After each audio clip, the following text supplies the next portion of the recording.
லூக்கா 5வது அதிகாரம் 36வது வசனத்தை வாசிக்கிறேன்.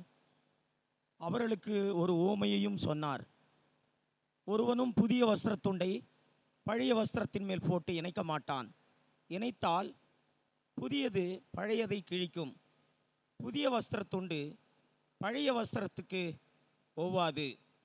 ஆண்டவர் இந்த உவமையை யாருக்கு சொன்னார்? அதற்கு மேலே நாம் படித்தா தெரியும். வேதபாரகர்கள் பரிசேயர்களுக்கு சொன்னார். அவர்கள் என்ன கேள்வி கேட்டாங்க? எதற்காக ஆண்டவர் இப்படிப்பட்ட உவமையை சொன்னார் அப்படின்னு சொல்லி பார்த்தோன்னா, அங்கே யோவானுடைய சீஷரும் பரிசேயருடைய சீஷரும் உபவாசிக்கிறாங்க. ஆனால் இயேசுனுடைய சீஷர்கள் என்ன பண்ணல? உபவாசிக்கலை. அதனால் ஆண்டவர்கிட்ட இந்த மாதிரி வந்து கேட்குறாங்க. யோவானுடைய சீஷரும் பரிசேயருடைய சீஷரும் உபவாசிக்கிறாங்க, ஆனால் உம்முடைய சீஷர்கள் என்ன பண்ணுறதில்ல? உபவாசிக்கிறது இல்லை அப்படின்னு கேட்டதுக்காகத்தான் ஆண்டவர் இந்த உவமையை சொன்னார். என்ன சொன்னார்? ஒருவனும் புதிய வஸ்திரத்துண்டை பழைய வஸ்திரத்தின் மேல் போட்டு இணைக்க மாட்டான். இணைத்தால் புதியது பழையதை கிழிக்கும். புதிய வஸ்திரத்துண்டு பழைய வஸ்திரத்துக்கு ஒவ்வாது. ஏன் ஆண்டவர் இப்படி சொன்னார்னா, இங்கே பிரமாணத்தை பின்பற்றுவதை குறித்தும் இயேசு கிறிஸ்துவை பின்பற்றுவதை குறித்தும் ஆண்டவர் இந்த உவமையை பயன்படுத்தி ஆண்டவர் பேசினார். பிரமாணத்தை பின்பற்றினவர்கள் அவருடைய உபவாசம் மனுஷங்களுக்கு தெரிகிற விதமாக அந்த உபவாசம் இருந்தது. ஆனால் தன்னுடைய சீஷர்களுக்கு இயேசு எப்படி உபவாசம் பண்ணணும்னு சொல்லி கொடுத்தாரு. இது மத்தேயு 6வது அதிகாரம் 16வது வசனம்.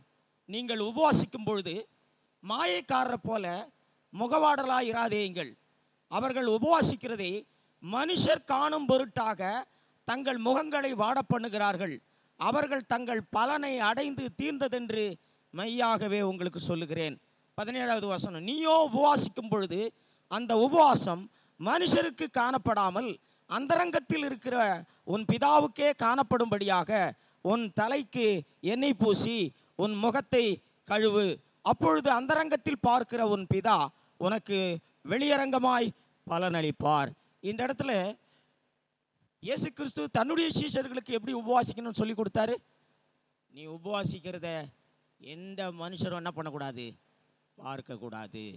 அந்தரங்கத்தில் நீ பிதாவுக்கு பார்க்கும்படியாக நீ என்ன பண்ணணும்? நீ உபவாசிக்கணும்னு சொல்லி கொடுத்தார். பிரமாணத்தை பின்பற்றுவதற்கும் இயேசு கிறிஸ்துவை பின்பற்றுவதற்கும் வித்தியாசம் என்னன்னா, பிரமாணத்தை பின்பற்றுகிற வாழ்க்கை புறம்பாக மனுஷர்கள் பார்க்கும்படியான ஒரு வாழ்க்கை. ஆனால் இயேசு கிறிஸ்துவை பின்பற்றுகிற வாழ்க்கை என்று சொன்னால் அது புறம்பாக மனுஷர்கள் பார்க்கிற வாழ்க்கை அல்ல. அது இருதயத்திலே அந்தரங்கத்தை பார்க்கிற பிதா பார்க்கும்படியான இருதயத்திலே வாழ்கிற ஒரு வாழ்க்கை. அது புறம்பான வாழ்க்கை. பிரமாணத்தை பின்பற்றுவது புறம்பான வாழ்க்கை. இயேசுவை பின்பற்றுவது அது உள்ளான வாழ்க்கை. சகோதரனே, நாம் பிரமாணத்தை பின்பற்றுவதற்காக நாம் அழைக்கப்படலை. நாம் இயேசுவை பின்பற்றுவதற்காக நாம் அழைக்கப்பட்டிருக்கிறோம். ஆண்டவர் நம்மை ரட்சித்த நோக்கம் நாம் பிரமாணத்தை பின்பற்றுவதற்காக அல்ல, நாம் இயேசுவை பின்பற்றுவதற்காக தேவன் நம்ம என்ன பண்ணியிருக்காரு? ரட்சித்திருக்கிறார். புறம்பான பரிசுத்தம் அது பிரமாணத்தை பின்பற்றுகிற தரம். உள்ளான பரிசுத்தம் என்பது அது இயேசு கிறிஸ்துவை பின்பற்றுகிற தரம். பிரமாணத்தின் தரம் என்பது அது ஒரு மனுஷனுடைய தரம். ஆனால் இயேசுவை பின்பற்றுகிற தரம் என்பது அது தெய்வீகத்தின் ஒரு தரம். சகோதரனே, இன்றைக்கு பிரமாணத்தை பின்பற்றுகிற வாழ்க்கையும் இயேசுவை பின்பற்றுகிற வாழ்க்கையும் ஒன்றாக இணைத்து பெரும்பாலான கிறிஸ்துவ பிரசங்கங்கள் பிரசங்கித்து தங்களையும் வஞ்சித்துக் கொள்ளுகிறார்கள், ஜனங்களையும் வஞ்சிக்கிறார்கள். ஆனால் ஆண்டவர் லூக்கா 5வது அதிகாரத்தில் 36வது வசனத்தில் தெளிவாய் சொன்னார். பழைய வஸ்திரத்துண்டை புதிய வஸ்திரத்துண்டோடு என்ன பண்ணக்கூடாது? இணைக்கக்கூடாது. பழைய வஸ்திரத்துண்டையும் புதிய வஸ்திரத்துண்டையும் இணைத்தால் இரண்டும் என்ன பண்ணாது? ஒவ்வாது என்று சொல்லி போதித்தார். இது எதற்காக சொன்னார்? பிரமாணத்தை பின்பற்றுகிற வாழ்க்கை வேறு, இயேசு கிறிஸ்துவை பின்பற்றுகிற வாழ்க்கை வேறு. பிரமாணத்தை பின்பற்றுகிற வாழ்க்கை என்பது புறம்பாக நாம் பரிசுத்தமாய் வாழ்வது. இயேசு கிறிஸ்துவை பின்பற்றுகிற வாழ்க்கை என்பது இருதயத்திலே உள்ளாக வாழ்கிற வாழ்க்கை. பிரமாணத்துக்கு கீழாக வாழ்ந்த ஜனங்களுக்கு பரிசுத்த ஆவியானவர் இருதயத்திலே கொடுக்கப்படாததனாலே அவர்கள் புறம்பாக ஒரு பரிசுத்த வாழ்க்கை அவர்களால் என்ன பண்ண முடிந்தது? வாழ்ந்திட முடிந்தது. ஆனால் ஆவிக்குரிய வாழ்க்கை என்று சொல்லும் பொழுது இயேசு கிறிஸ்துவை பின்பற்றுகிற வாழ்க்கை, அது பரிசுத்த ஆவியானவரை நம் இருதயத்திலே நாம் பெற்றுக்கொள்கிறபடினாலே ஒரு ஆவிக்குரியவன் புறம்பான பரிசுத்தத்தை ஒரு காலம் பரிசுத்தமாக மேன்மை பாராட்ட மாட்டான். உள்ளாக இருதயத்திலே வாழ்கிற பரிசுத்தம் தான் அது மெய்யான பரிசுத்தம். ஒரு ஆவிக்குரியவன் எப்பொழுதுமே உள்ளான இருதயத்திலே வாழ்கிற வாழ்க்கை குறித்து தான் எப்பொழுதுமே நோக்கமாக இருப்பான். ஆனால் பிரமாணத்தை பின்பற்றுகிற வாழ்க்கை என்பது அது அனைத்தும் என்னது? புறம்பான காரியங்கள். இதை மத்தேயு 5வது அதிகாரத்தில் கூட ஆண்டவர் சொல்லும் பொழுது ஒரு சில உதாரணங்களை அவர் காண்பித்து கொடுத்தார். மத்தேயு 5வது அதிகாரத்தில் 21வது வசனம், கொலை செய்யாதிருப்பாயாக என்பதும் கொலை செய்கிறவன் நியாய தீர்ப்புக்கு ஏதுவாயிருப்பான் என்பதும் பூர்வத்தாருக்கு உரைக்கப்பட்டது என்று கேள்விப்பட்டிருக்கிறீர்கள். கொலை செய்யக்கூடாது, பிரமாணத்தை பின்பற்றுகிற வாழ்க்கை. கொலை செய்கிறவன் நியாய தீர்ப்புக்கு ஏதுவா இருப்பான். இது ஒரு புறம்பாக கொலை செய்யாமல் வாழ்கிற ஒரு பரிசுத்தமான வாழ்க்கை. ஆனால் இயேசுவை பின்பற்றுவதை பற்றி 22வது வசனத்தில் சொல்லுகிறார், நான் உங்களுக்கு சொல்லுகிறேன், தன் சகோதரனை நியாயமில்லாமல் கோபித்துக் கொள்வன் நியாய தீர்ப்புக்கு ஏதுவாயிருப்பான். தன் சகோதரனை வீணென்று சொல்லுகிறவன் ஆலோசனை சங்க தீர்ப்புக்கு ஏதுவாயிருப்பான். மூடனே என்று சொல்லுகிறவன் எரி நரகத்துக்கு ஏதுவாயிருப்பான். இது இருதயத்திலே கோபப்படாத ஒரு வாழ்க்கையை நாம் வாழ்கிற வாழ்க்கை. இயேசுவை பின்பற்றுகிற வாழ்க்கை என்பது இருதயத்திலே கடைபிடிக்கிற கட்டளை. ஆனால் பிரமாணத்தின்படி வாழ்கிற வாழ்க்கை என்பது புறம்பாக கடைபிடிக்கிற கட்டளைகள். பிரமாணத்தின் தரம் புறம்பாக கடைபிடிக்க முடியும். ஆனால் இயேசு கிறிஸ்துவை பின்பற்றுகிற வாழ்க்கையின் தரம் என்பது அது இருதயத்திலே வாழ்கிற ஒரு வாழ்க்கை. இன்னொரு 27வது வசனம், விபச்சாரம் செய்யாதிருப்பாயாக என்பது பூர்வத்தாருக்கு உரைக்கப்பட்டது என்று கேள்விப்பட்டிருக்கிறீர்கள். வெளியில புறம்பாக போய் விபச்சாரம் செய்வது இதுதான் நியாயப்பிரமாணத்தை பின்பற்றுகிற தரம்.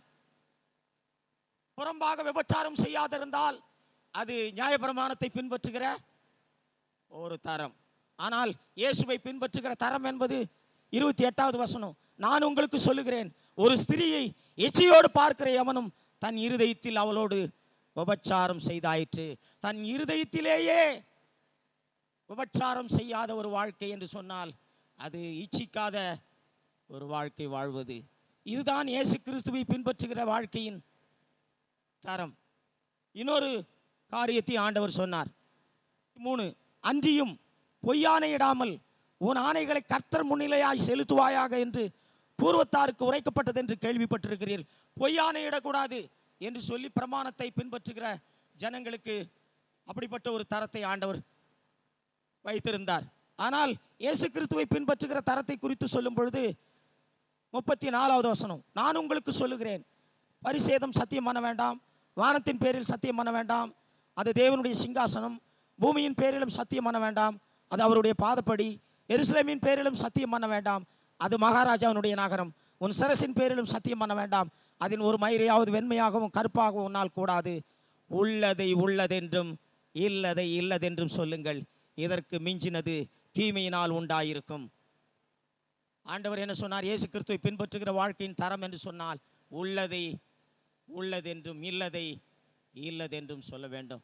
எனக்கு அன்பான சகோதரனே, நாம் பிரமாணத்தை பின்பற்றி கொண்டிருக்கிறோமா? இயேசு கிறிஸ்துவை பின்பற்றி கொண்டிருக்கிறோமா? கிறிஸ்தவன் இயேசு கிறிஸ்துவை பின்பற்றுவதற்காக ஆண்டவர் நம்மை அழைத்திருக்கிறார், நம்மை ரட்சித்திருக்கிறார். நாம் ஒரு காலம் பிரமாணத்தை பின்பற்றுவதற்காக தேவன் நம்மை ரட்சிக்கல. பிரமாணத்தை பின்பற்றுவதற்காக தேவன் நம்மை தெரிந்து கொள்ளல. பிரமாணத்தையும் இயேசு கிறிஸ்துவை பின்பற்றுவதையும் ஒன்றாக நாம் இணைப்போமானால் நம்மை நாமே நாம் வஞ்சித்துக் கொள்வோம். பிரமாணத்தின் தரம் வேறு, இயேசு கிறிஸ்துவை பின்பற்றுகிற வாழ்க்கையின் தரம் வேறு. அது கற்பலகையில் எழுதப்பட்டது, இது இருதயத்தில் எழுதப்படுகிற கட்டளைகள். அது புறம்பான பரிசுத்தம், இது உள்ளான பரிசுத்தம். அது வேறு, இது வேறு. பிரமாணத்தின் தரத்தை காட்டிலும் இயேசு கிறிஸ்துவை பின்பற்றுகிற வாழ்க்கையின் தரம் என்பது அது மேலான தரம், அது மேன்மையான ஒரு தரம், அது மனுஷனுடைய தரம், இது தெய்வீக தரம். சகோதரனே, இப்படிப்பட்ட வாழ்க்கைக்காக தான் தேவன் நம்மை ரட்சித்திருக்கிறார். நாம் விசுவாசம் இருக்கும் பொழுது மட்டுமே இப்படிப்பட்ட வாழ்க்கையை வாழும்படி தேவன் நமக்கு உதவி செய்திட முடியும். இன்றைக்கு பெரும்பாலான செய்திகள் பிரமாணத்தையும் இயேசு கிறிஸ்துவை பின்பற்றுவதையும் இணைத்து ஒன்றாக்கி கலப்படமாக சுவிசேஷங்களை பிரசங்கித்துக் கொண்டிருக்கிறார்கள். ஜனங்களை வஞ்சித்துக் கொண்டிருக்கிறார்கள். வெளியிலே அநேகருக்கு இப்படிப்பட்ட செய்திகள் பிரசங்கிக்கப்படலை. ஆனால் நம்முடைய சபையிலே நாம் கூடி வர இடத்துல நாம் பிரமாணத்தை பின்பற்றுவதை குறித்தும் இயேசு கிறிஸ்துவை பின்பற்றுவதை குறித்தும் ஒவ்வொரு முறையும் நாம் பிரசங்கித்து வருகிறோம். நாம் எப்படிப்பட்டவர்களாக இருக்கிறோம்? நான் கவனித்து பார்க்கிறதுல ஒரு வருத்தமான காரியம் என்னன்னா, நாம் கூடி வர்ற இடத்துல இருக்கிற ஒரு சில சகோதரர்கள் இன்னமும் பிரமாணத்தை பின்பற்றி கொண்டு நான் இயேசுவை பின்பற்றுகிறேன் என்று சொல்லி நமக்குள்ளாகவே மறைந்து கொண்டு தங்களை தாங்களே வஞ்சித்துக் கொள்கிறார்கள். இப்படிப்பட்ட சகோதரர்கள் நேர்மையாய் உண்மையாய் மனம் திரும்பாவிட்டால் தேவனுடைய நியாய தீர்ப்பிலே நாம் ஏமாந்து போவோம். நம்மை நாமே ஒரு காலம் ஏமாற்றி கொள்ளக்கூடாது. இது நம்மால் வாழ்கிற வாழ்க்கை அல்ல. நமக்கு விசுவாசம் வேணும். நமக்கு விசுவாசம் இருக்கும் பொழுது நிச்சயமாக தேவன் சொன்னதை நம்முடைய வாழ்க்கையிலே தேவன் என்ன பண்ணுவார்? நிறைவேற்றிட முடியும். ஒருவேளை இந்த வாழ்க்கைக்காக நாம் பல முறை வீழ்ச்சி அடைந்திருக்கலாம், பல முறை நாம் தோற்று போயிருக்கலாம். தேவன் அதையெல்லாம் பார்க்கறதில்லை.